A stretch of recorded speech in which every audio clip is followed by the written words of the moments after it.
Olá, seja bem-vindo.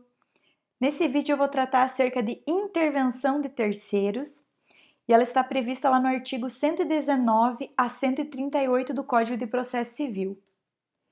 Então, tenha o teu código em mãos, anote aquilo que você achar relevante, conecta comigo e vamos juntos estudar esse assunto. Intervenção de terceiros. Quem é o terceiro? O terceiro ele é definido por um critério de exclusão. O terceiro é todo aquele que não é parte do processo. Mas quem é a parte do processo? A parte do processo é aquela que participa com parcialidade, porque ela tem interesse no resultado do julgamento. A parte pode ser aquele que instaura o processo, ou seja, o autor, ou aquele que é chamado a juízo para responder essa ação, que é o réu. Ou ainda, aquele que intervém num processo já existente, que é o caso da intervenção de terceiros. Então, o terceiro, ele vai intervir através de um ato jurídico processual, que é essa intervenção, autorizado por lei. Então, o Código de Processo Civil, ele traz essa regulamentação para que isso ocorra, para que ocorra essa intervenção. E ele ingressa no processo e se torna parte do processo. Para que ele ingresse no processo, não simplesmente qualquer pessoa interessada em auxiliar outra poderia ingressar no processo, mas ela precisa ter uma vinculação jurídica com aquela demanda que está sendo discutida. Essa vinculação não é emocional, não é financeira, é jurídica. Então ela precisa ser afetada por essa decisão que for proferida nesses autos. E isso serve para quê? Para uma eficiência processual, para razoável duração do processo e para contemplar o contraditório. Aquelas pessoas que talvez seriam afetadas, elas podem se manifestar nesse momento. Então, o terceiro, que seria prejudicado, ele vem para defender-se e evitar esse prejuízo. Isso não gera, esse ato de intervenção, ele não gera um processo novo, mas ele amplia subjetivamente essa lide, porque vai aumentar ou o polo ativo ou o polo passivo, e em alguns casos também objetivamente, porque vai haver um acréscimo nos pedidos, na questão do litígio. Então, esse objeto litigioso, ele vai ser acrescentado através da intervenção. Esse terceiro, ele passa por um controle judicial de legitimidade. Então, não simplesmente ele se manifesta, pede para ingressar em juízo e ele já está apto, mas ele passa por esse controle para verificar a vinculação jurídica dele com esse feito. E a regra é que a intervenção ela ocorra em processo de conhecimento. Veja que ele está presente no artigo 119 do CPC a 138. É na parte de conhecimento. Já a assistência, o amicus curiae e a desconsideração da personalidade jurídica, elas também cabem no processo de execução. Existem algumas hipóteses em que é vedado a utilização da intervenção de terceiros, como nós temos o caso do processo de controle concentrado de constitucionalidade, ou no procedimento especial por exercício de direito de resposta ou de retificação do ofendido, onde não é permitido. Também no juizado especial civil, somente a desconsideração da personalidade jurídica. As demais espécies de intervenção, elas são vedadas. E quais são as espécies de intervenção? Então, nós temos, a partir do artigo 119, a primeira espécie de intervenção é a assistência. Então, a assistência, ela é aquela modalidade de intervenção pela qual um terceiro, ele ingressa no processo alheio para auxiliar uma das partes. Ele pode ocorrer em qualquer tempo e em qualquer grau de jurisdição, e esse terceiro, então, ele assume o processo no estado em que ele se encontra. E não importa em qual fase esse processo se encontre, ele vai assumir o processo nessa fase. A assistência, ela é admitida em qualquer procedimento, isso está lá no artigo 119. Então, pendendo causa entre duas ou mais pessoas, o terceiro juridicamente interessado em que a sentença seja favorável a uma delas, poderá intervir no processo para assisti-la. Parágrafo único. A assistência será admitida em qualquer procedimento e em todos os graus de jurisdição, recebendo o assistente o processo no estado em que ele se encontre. E isso serve para quê? Para evitar prejuízos, tanto diretos como reflexos, ao direito desse assistente, que possui uma vinculação jurídica com a causa. Ele deve ser titular de uma relação jurídica aduzida ou ele deve ser um legitimado extraordinário. Vai ser um ato voluntário, esse de assistência, e ele vai peticionar, então, explicando as razões pela qual ele deseja ingressar no feito. O artigo 120 do CPC, ele fala o seguinte, que não havendo impugnação no prazo de 15 dias, o pedido do assistente será deferido, salvo se for caso de rejeição liminar. Então, se ninguém se manifestar contra e o juízo verificar que há uma vinculação jurídica, ele vai ser admitido. E se for rejeitado esse pedido, ele pode, então, recorrer através de agravo no instrumento. Ainda no parágrafo único, ele fala que se qualquer parte alegar que falta ao requerente interesse jurídico para intervir, o juiz decidirá o incidente sem a suspensão do processo. Então, não ocorre a suspensão do processo. A assistência, ela tem duas modalidades, simples ou litisconsorcial. Simples é quando o terceiro ele ingressa no feito, afirmando ser titular de uma relação jurídica conexa com aquela que está sendo discutida. Um exemplo clássico é o caso do sublocador. O sublocador que verifica que há uma demanda de despejo entre o locador e o locatário. E esse locatário, ele sublocou esse imóvel ao sublocador. Então ele verifica, nossa, se ocorrer o despejo, eu terei que me mudar daqui. Eu serei atingido por essa situação. Então, esse sublocador, ele pode sim ingressar no feito. Nós temos também a situação do locador, no caso que está sendo discutida uma ação envolvendo a propriedade. Então, ele também tem esse interesse, ele demonstra esse interesse. Esse assistente, ele vai ser um auxiliar. O terceiro, ele assiste e auxilia a parte. Ele não vai ser condenado em honorários, mas ele paga custas nas proporções das atividades que ele tiver exercido. Então, nos termos do artigo 94 do CPC. Nesse caso, ele vai ser um legitimado extraordinário, porque em nome próprio ele vai auxiliar a defesa de um direito alheio. E existem dois dispositivos que é importante dar um pouco de atenção. O artigo 121, que fala o seguinte, parágrafo único.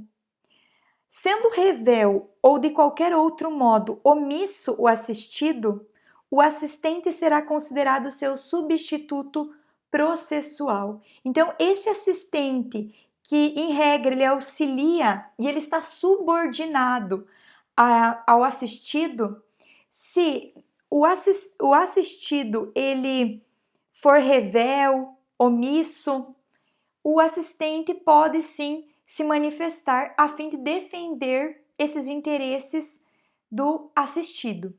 Lembrando que não pode ocorrer conflito de interesses.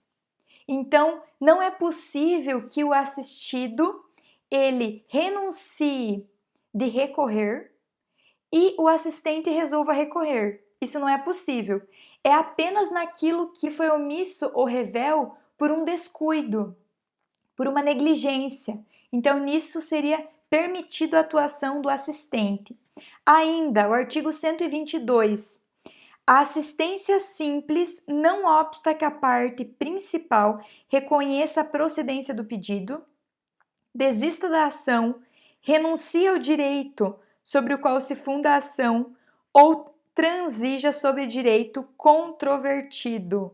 Então, esse assistente simples, ele fica submetido à vontade do assistido. Então, transitado em julgado, ele não poderá, em processo posterior, discutir a justiça da decisão. Então, não é permitido a ele, apesar da coisa julgada não abranger esse assistente, porque ele não tinha todas as capacidades de se defender, enfim, ele estava submetido ao assistido, apesar da coisa julgada não abranger a sua atuação, não é permitido a ele discutir os fundamentos da decisão. Isso se chama eficácia preclusiva da intervenção. Então, não é permitido. E o 123, artigo 123, ele traz duas possibilidades dele escapar dessa eficácia preclusiva da intervenção. Quais são esses casos? Pelo estado em que recebeu o processo ou pelas declarações e pelos atos do assistido, foi impedido de produzir provas suscetíveis de influir na sentença, então ele pode sim rediscutir, e desconhecia a existência de alegações ou de provas das quais o assistido, por dolo ou por culpa, não se valeu. Então, só esses dois casos que ele pode rediscutir. E a assistência litisconsorcial, então essa exige um interesse imediato na causa, não simplesmente uma relação conexa com aquilo que está sendo discutido. Ele é titular daquela situação jurídica que está sendo discutida, como o exemplo do adquirente de uma coisa litigiosa, ou no caso de uma ação proposta por um dos condôminos, em que todos os condôminos podem ser parte, porque diz respeito a todos eles. Então, nesse caso, ele é titular da situação jurídica discutida, ou ele é colegitimado extraordinário e ele vai até o juízo defender, então, essa relação jurídica que está sendo discutida. Um exemplo é os legitimados numa tutela coletiva. Então, qualquer deles pode ingressar com uma assistência litisconsorcial a fim de produzir provas e se manifestar, realizar a defesa daquela demanda em juízo. Essa forma de assistência, de intervenção de terceiros, é um litisconsórcio facultativo, unitário e ulterior. Então, facultativo, porque não é obrigatório que eles ingressem. Unitário, porque a sentença é a mesma para todos. E ulterior, porque é posterior ao ajuizamento da inicial. Normalmente, isso acontece no polo ativo, essa assistência litisconsorcial, o que facilita, então, esse litisconsórcio unitário. A próxima intervenção é a denunciação da lide, a partir do artigo 125, que vai ser uma intervenção provocada. Então, o terceiro, ele é chamado para integrar o processo. E ela pode ser promovida tanto pelo autor como pelo réu. Os casos em que é permitido está lá no artigo 125. Então, ele diz o seguinte, que é admissível a denunciação da lide, promovida por qualquer das partes, ao alienante imediato, no processo relativo à coisa cujo domínio foi transferido ao denunciante, a fim de que possa exercer os direitos que da evicção lhe resultem, ou aquele que estiver obrigado por lei ou pelo contrato a indenizar em ação regressiva o prejuízo de quem for vencido no processo. Então, o primeiro caso, nós não temos muito o que discorrer, porque seria esse alienante que acabou recebendo esse bem, e esse bem agora está sendo discutido uma evicção acerca desse objeto. você verifica aí uma legitimidade para estar na demanda. Já o segundo caso, ele é passível de discussão. Qualquer obrigação com direito de regresso estaria incluída nesse inciso segundo? Então, existem duas correntes na doutrina. Uma corrente que é restritiva e diz que apenas aquelas obrigações com garantias próprias, ou seja, garantias decorrentes de uma responsabilidade direta, seja ela contratual ou legal, é que poderiam denunciar a lide. Já a corrente ampliativa, ela prevê que não há uma restrição quanto às garantias próprias, mas que até mesmo as garantias impróprias poderiam se valer desse instituto. Então, qualquer situação em que se observe uma responsabilidade proveniente do direito de regresso, já poderia ingressar através da denunciação da lide.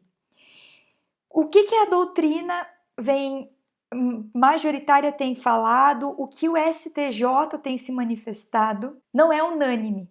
Cada caso concreto, o julgador terá que avaliar se é ou não eficiente que haja uma denunciação à lide, para que não ocorra uma ampliação exacerbada do objeto litigioso e talvez tenha que verificar outras provas acerca dessa relação existente entre o denunciante e o denunciado, e que torne muito dispendioso esse processo, que torne o processo demorado para se resolver. Então, cada caso ele terá que analisar, o julgador terá que analisar. E nada impede também que, se negada a denunciação, posteriormente, esse denunciante ele ingresse, então, com um pedido com uma ação de regressão. Está lá no artigo 125, parágrafo 1º. O direito regressivo será exercido por ação autônoma quando a denunciação da lide for indeferida, deixar de ser promovida ou não for permitida. Então, ele pode sim ingressar com uma ação de regresso autônoma, independente dessa rejeição. Essa denunciação da lide, ela ocorre então no mesmo processo, onde o denunciante ele aproveita para exercer a ação de garantia ou de regresso. Então, ele vincula esse terceiro quanto àquilo que for decidido e também com esse terceiro ele fica condenado à indenização. Esse terceiro denunciado é ele que então que vai arcar com essa indenização.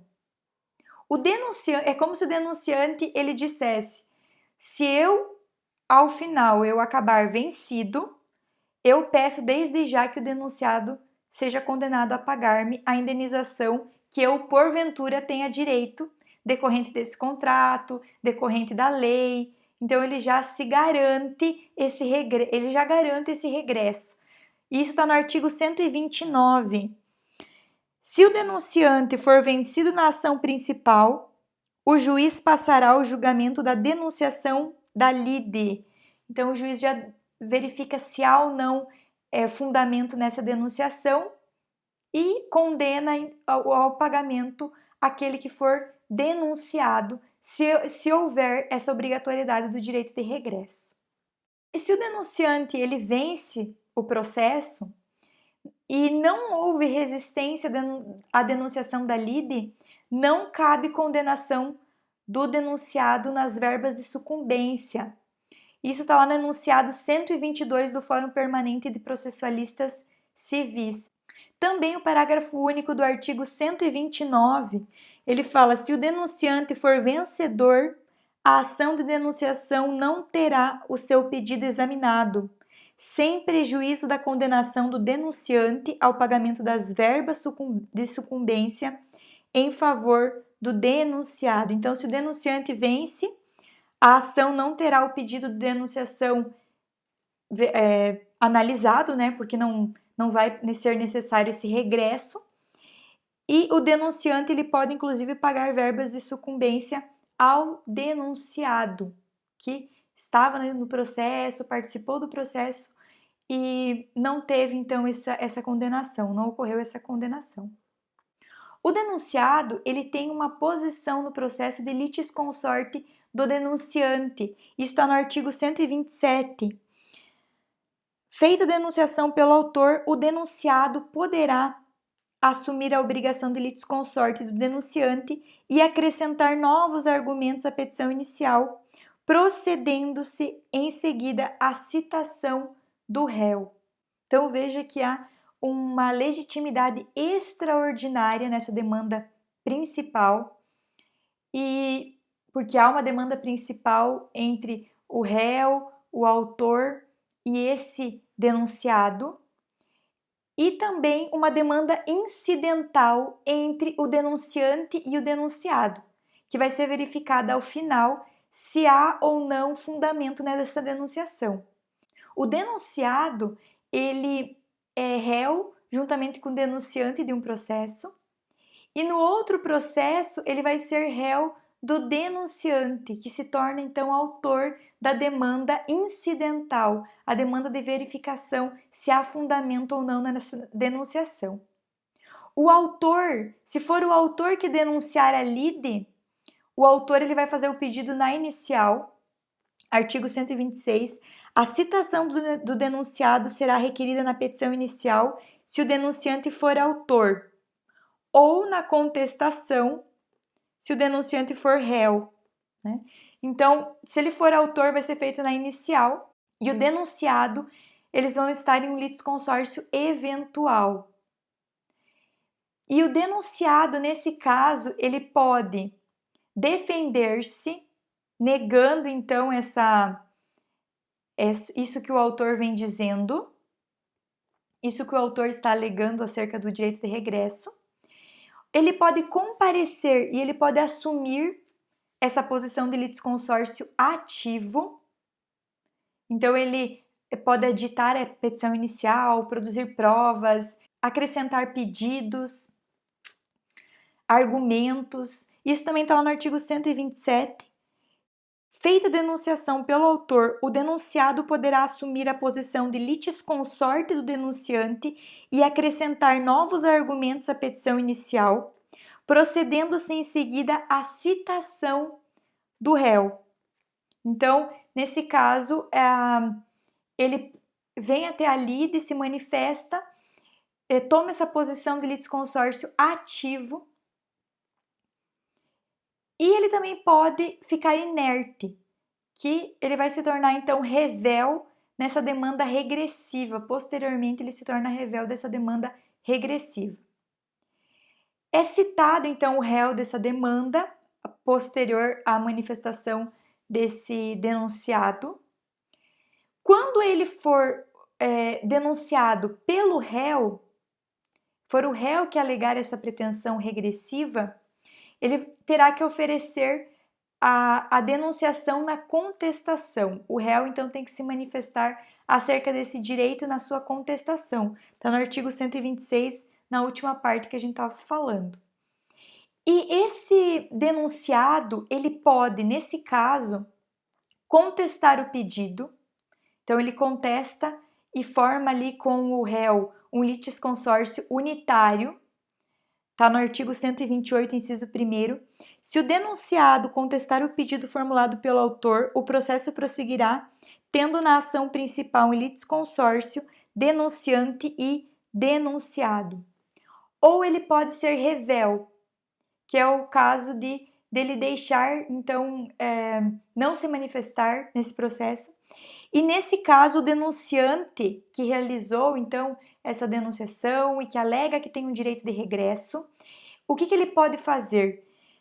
É o inciso 2º do artigo 128. O denunciante pode deixar de prosseguir com sua defesa, eventualmente oferecida, e abster-se de recorrer, restringindo a sua atuação à ação regressiva. Então, ele pode abandonar o feito e dizer, olha, eu tenho o direito de receber, tenho direito de regresso, então eu vou me abster de me manifestar, eu desisto da minha contestação, não vou recorrer e eu vou esperar a ação regressiva. E também ele pode, esse denunciado, confessar então os fatos alegados pelo autor na ação principal. E nesse caso, está no inciso 3º do artigo 128. Se o denunciado confessar os fatos alegados pelo autor na ação principal, o denunciante poderá prosseguir com sua defesa ou, aderindo a tal reconhecimento, pedir apenas a procedência da ação de regresso. Então, ele pode, se o denunciado ele confessa aquilo que está aduzido pelo autor na inicial, o denunciante ele pode prosseguir com a sua defesa, porque esse ato não pode prejudicar o denunciante. Então, essa confissão não pode prejudicar o denunciante. E ele pode continuar com a sua defesa, ou também reconhecer isso, aderir a essa posição do denunciado e pedir a procedência da ação de regresso, que seria essa demanda incidental. Procedente o pedido da ação principal, pode o autor, se for o caso, requerer o cumprimento da sentença também contra o denunciado, nos limites da condenação deste na ação regressiva. Então, veja, na denunciação da lide, nós temos a possibilidade do denunciado ele fazer parte do polo ativo ou do polo passivo da ação. E é como se ele formasse, naquele momento, um litisconsórcio, então, ou com o autor ou com o réu, e posteriormente vai ser analisado, depois do julgamento dessa demanda, vai ser verificado, então, se essa denunciação ela teve um fundamento válido. Então, posteriormente, vai ser analisado essa ação, que seria essa demanda incidente, vai ser verificado se é ou não válida esse direito de regresso, e quem terá que cumprir essa sentença, então, já é esse denunciado, se for considerada procedente esse regresso. Seria isso, então, eu vou continuar o chamamento ao processo, o incidente de desconsideração da personalidade jurídica e o amicus curiae no próximo vídeo. Comenta aqui o que você gostou, o que você não gostou, curte o vídeo e até a próxima!